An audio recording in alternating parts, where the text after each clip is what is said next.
Bonjour à tous, nous vous proposons de découvrir dans ce tutoriel comment se déroule une récupération de données sur un système RAID. Nous disposons d'un système RAID 5 composé de 3 disques pour un volume utilisable total de 2 Teraoctets. Un des 3 disques est manquant et la partition n'est pas reconnue. Le système RAID n'est, comme vous pouvez le voir, pas détecté par Windows. Il est toutefois indispensable de s'assurer au préalable que les disques sont bien reconnus par le système. Pour cela, il suffit d'accéder à l'espace dédié à la gestion des disques en effectuant un clic droit sur le poste de travail, puis en sélectionnant Gérer. Double-cliquez sur Stockage et enfin sur Gestion des disques. Dans mon cas, les disques 0, 1 et 3 correspondent à mon système RAID. Je vais donc pouvoir procéder à la récupération de mes données. Nous allons utiliser la version spécialiste du récupérateur de données Recoveo. Il est à noter que seules les versions Expert RAID et spécialistes du logiciel permettent de réaliser des récupérations sur des systèmes RAID. Après lancement du logiciel, nous pouvons voir les 3 disques composant notre RAID. Le logiciel a par ailleurs détecté automatiquement la configuration du RAID depuis les disques le composant et l'a monté sous le nom de volume 0. Le petit symbole rouge visible signifie qu'un disque est manquant. Je ferme le Drive 2, qui n'est autre que mon disque système, pour plus de visibilité.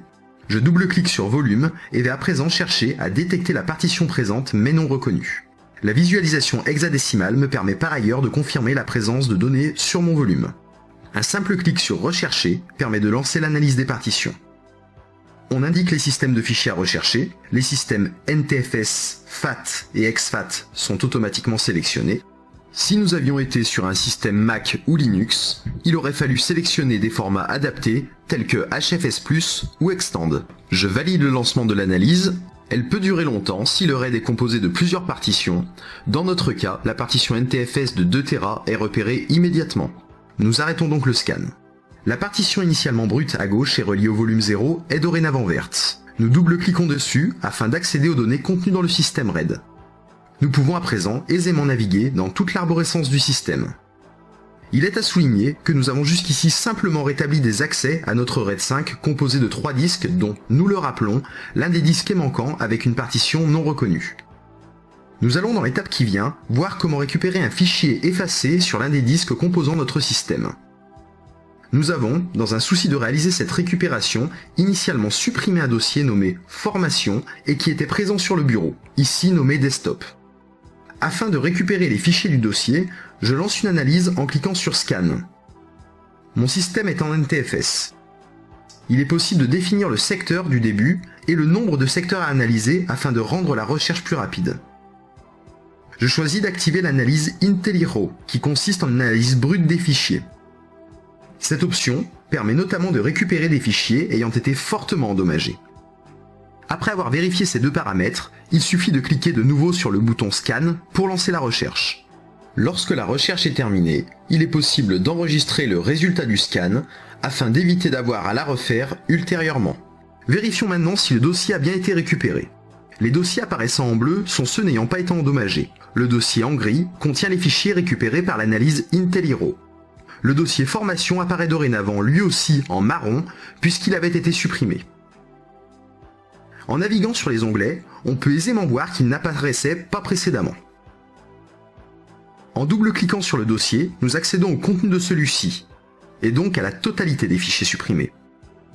Si nous le désirons, nous pouvons les récupérer en cliquant sur chaque fichier et en choisissant la commande « Enregistrer cet objet sous ». Nous pouvons aussi définir une sélection de dossiers à récupérer.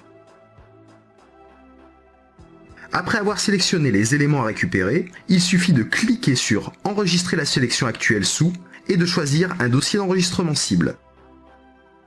Veillez à enregistrer votre récupération sur un support autre que celui sur lequel vous récupérez des fichiers.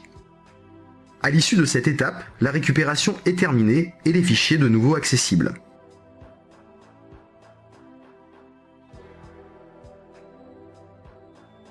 Imaginons maintenant que ce RAID 5 contienne des machines virtuelles. Le logiciel permet d'éviter d'avoir à sauvegarder l'ensemble de la machine virtuelle avant de pouvoir récupérer les fichiers qu'elle contient. Il offre donc la possibilité d'explorer directement le contenu des machines virtuelles. Pour cela, il faut retrouver le disque virtuel de la machine. Dans notre cas, nous sommes face à un système VMware et recherchons donc le fichier VMDK de notre machine virtuelle.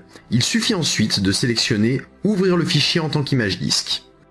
Il est possible de procéder de la même manière avec des machines Hyper-V ou Citrix. La machine concernée apparaît ensuite dans la liste des supports connectés et nous pouvons naviguer dans l'arborescence de la machine virtuelle. Tous les fichiers qu'elle contient sont accessibles. Nous pouvons lancer la détection de partitions non reconnues en cliquant sur « Rechercher la partition » puis en sélectionnant les formats à rechercher. Le logiciel a ici bien reconnu une partition à l'origine inconnue en tant que partition NTFS de 0,34 Go. Sachez enfin que nous pouvons retrouver l'ensemble des résultats de recherche obtenus en amont dans les onglets du logiciel.